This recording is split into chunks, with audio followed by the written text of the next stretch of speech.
Bonsoir, bienvenue au Talk Orange de Figaro. Nous accueillons ce soir Patrick Ollier, qui est le président UMP de la Commission des Affaires économiques de l'Assemblée. Patrick Ollier, bonsoir. Bonsoir. Merci d'être là. L'actualité, c'est évidemment les grèves contre la réforme des retraites, les grèves et les manifestations. Une nouvelle journée de manifestation est prévue demain. On a l'impression que plus la discussion avance, plus le gouvernement parle de cette réforme et explique cette réforme, plus la contestation monte. Alors, est-ce qu'il y a un problème de pédagogie? Oh, qu'il y a un problème de pédagogie, je ne le crois pas.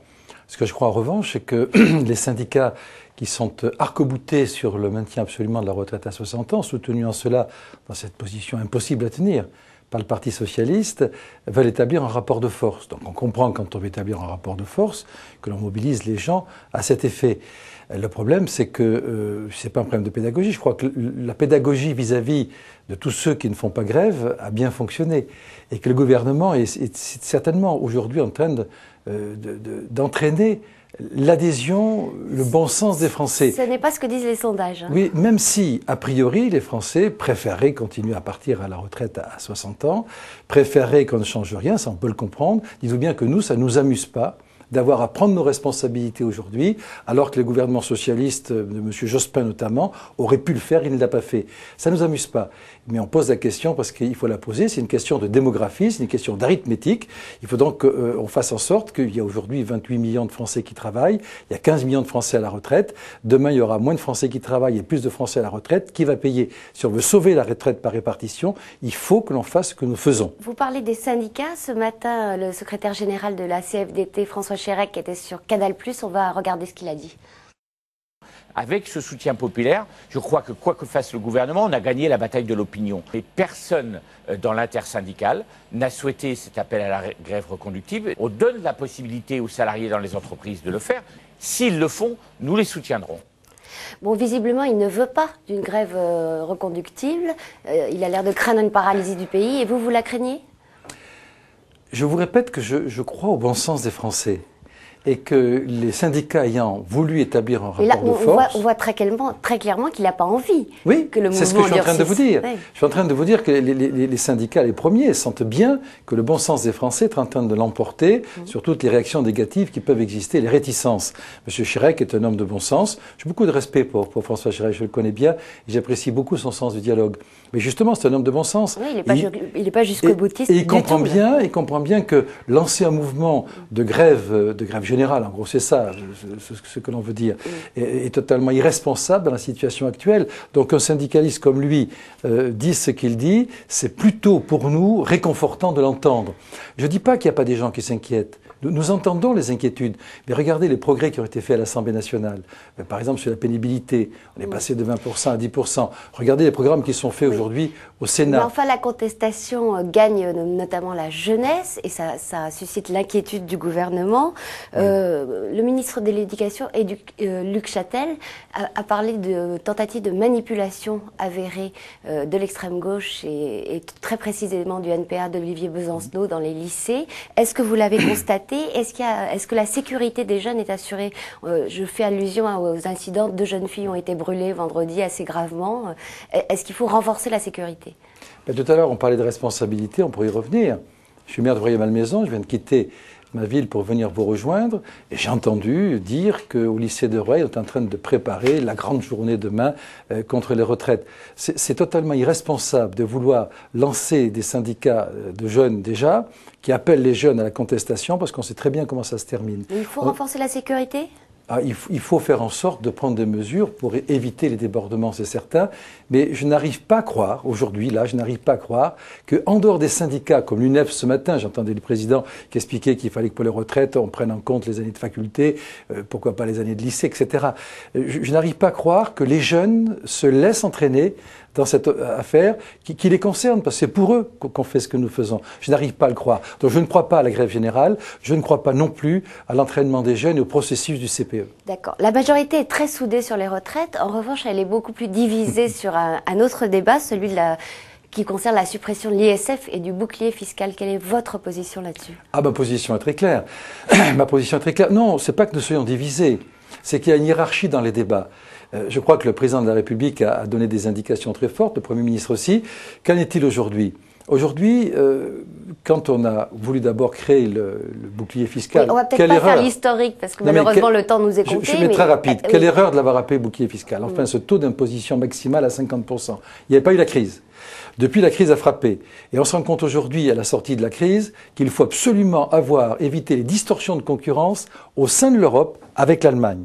Donc on rentre dans le cadre de ce travail d'harmonisation avec l'Allemagne. Il faut laisser le temps au président de la République et au Premier ministre de mettre en place cette harmonisation. Et l'harmonisation, elle va vers quoi? Elle va vers un équilibre entre l'impôt sur le revenu. Mais alors en termes de calendrier, ça veut dire on le fait avant la présidentielle de 2012, dès l'année prochaine, ou on attend? Ça veut dire qu'il faut qu'avant 2012, il y ait un geste significatif. Et je crois que le président de la République, qu'on montre exactement quelle va être la portée de la réforme et dans quelle direction elle va. On ne la fait pas, mais on l'explique. On l'explique et on explique comment on va faire. Et effectivement, on attend 92 parce que la campagne se fera 2012 se fera autour de ce thème-là pour l'engager après. Mais dans l'amendement de mes collègues qu'ils ont déposé, il y a quelque chose qu'on ne peut pas accepter. Enfin, que moi, en tant que président de la Commission des affaires économiques, je n'accepte pas. C'est remplacer un impôt sur le capital qui est l'ISF par une tranche de plus d'impôt sur le travail, qui est l'impôt sur le revenu. Donc vous voyez que c'est pas encore mûr tout ça. Et il faut que l'on regarde par quoi on remplace l'impôt sur la fortune qu'il faut supprimer, ou le bouclier fiscal qui va être supprimé dans cette hypothèse-là, par une imposition du patrimoine et non pas du travail. Vous voyez donc qu'il y a encore une réflexion à faire, et il faut que le président de la République annonce les choses avant 2012, oui. À propos de budget, de dépenses et de recettes, Temple, qui est l'un de nos internautes, vous a posé la question suivante. Trouvez-vous normal, au moment où votre gouvernement nous serine chaque jour qu'il faut réduire les dépenses publiques, de voir des collaborateurs de ministres émarger à plus de 15 000 € net mensuels, plus des avantages de toutes sortes? Je ne connais pas de collaborateurs de ministres qui émargent à des taux aussi importants, des niveaux aussi importants. C'est un député socialiste, je crois, qui a sorti les salaires des collaborateurs des ministres. Oui, il y a peut-être des contrats. Dans un rapport. Je ne sais pas. Il y a peut-être des contrats qui sont aussi importants. C'est Dosière.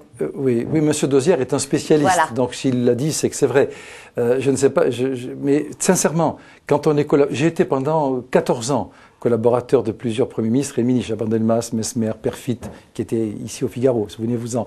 Eh bien, à l'époque, les salaires étaient très très bas et on s'en plaignait, on n'arrivait pas à trouver de collaborateurs contractuels de qualité parce que les salaires n'étaient pas suffisants. Aujourd'hui, c'est un salaire d'un très haut niveau, c'est vrai, ce qui vient d'être indiqué. Et ça vous paraît justifié. Il faut savoir que la responsabilité qu'on a quand on représente un ministre pour diriger l'administration, pour faire tout ce travail d'ingénierie, mérite un salaire comme celui-là. C'est pas là-dessus qu'il faut se battre parce qu'il y a des gens qui quand même méritent leur salaire, notamment à ce niveau. Ce ne sont pas des salaires de complaisance. Vous êtes le conjoint de Michèle Alliot-Marie, la ministre de la Défense. Elle a déclaré ce matin dans notre journal, dans le Figaro, qu'elle se faisait un devoir d'être prête au cas où Nicolas Sarkozy la nommerait à Matignon. Alors vous, est-ce que vous y êtes prêt ? À ce qu'elle soit nommée. À ce qu'elle soit nommée, bien sûr, à ce changement de mode de vie. Bien sûr que je suis prêt à ce qu'elle soit nommée si le président de la République devait le décider, car ça ne dépend que de lui, et c'est pas Michèle Alliot-Marie ou moi qui pouvons là-dessus avoir quelque prétention que ce soit. Michèle a simplement dit qu'au cas où la décision serait prise, elle a le devoir de s'y préparer. Mais il y en a d'autres qui s'y préparent. Jean-Louis Borloo s'y prépare également, et d'autres aussi. Non, il faut laisser ce genre de tempête médiatique passer. Il faut que le président de la République, le moment venu, vers mi-novembre à peu près, prenne sa décision en fonction des circonstances.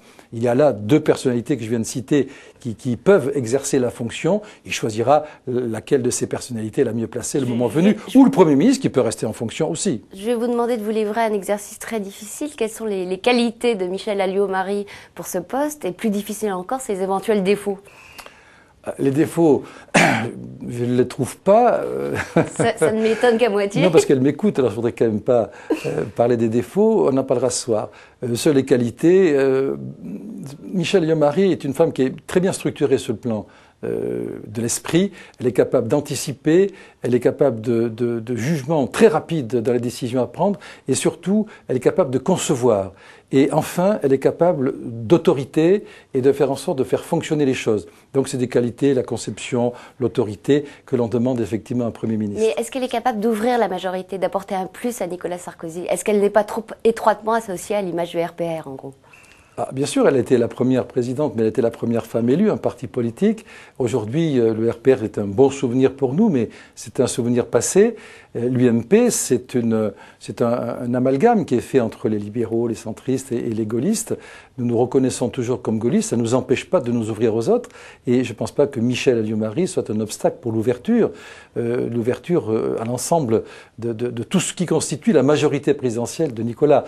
Le problème, c'est de faire en sorte que déjà on fasse en sorte de préserver le noyau dur de l'électorat Nicolas Sarkozy pour être apte ensuite de l'ouvrir au second tour. Je pense qu'elle est autant capable de le faire que quelques hautes personnalités dont on a parlé. Vous êtes également conseiller de l'UMP. Qu'est-ce que vous pensez d'un mot de la tentative d'OPA de Jean-François Copé sur le poste de secrétaire général actuellement détenu par Xavier Bertrand? Oui, je suis conseiller politique comme d'autres et nous avons la chance dans la majorité d'avoir des personnalités de grand talent, de grande qualité. Xavier Bertrand est une personnalité de talent de qualité qui ne démérite pas à la tête de l'UMP. Et Jean-François Copé est un grand président de groupe et il fait un énorme travail. Il a le droit d'avoir des ambitions, il a le droit d'avoir des envies. Mais je crois que dans tout cela, il faut qu'on soit tous unis derrière une personne qui est le président de la République parce qu'aucun de nos destins personnels ne pourra être satisfait si lui ne remporte pas la prochaine présidentielle. Toutes nos énergies va nous conduire à être unis derrière le président de la République et derrière le gouvernement qu'il aura décidé de mettre en œuvre dans quelques semaines. Alors voilà, que chacun garde la mesure de ses ambitions et que tout le monde travaille à soutenir le président de la République qui réussit une bonne politique pour la France et il le démontrera dans les semaines qui viennent. Patrick Ollier, je vous remercie beaucoup. On se retrouve demain pour un nouveau talk Orange Le Figaro. Au revoir. Merci.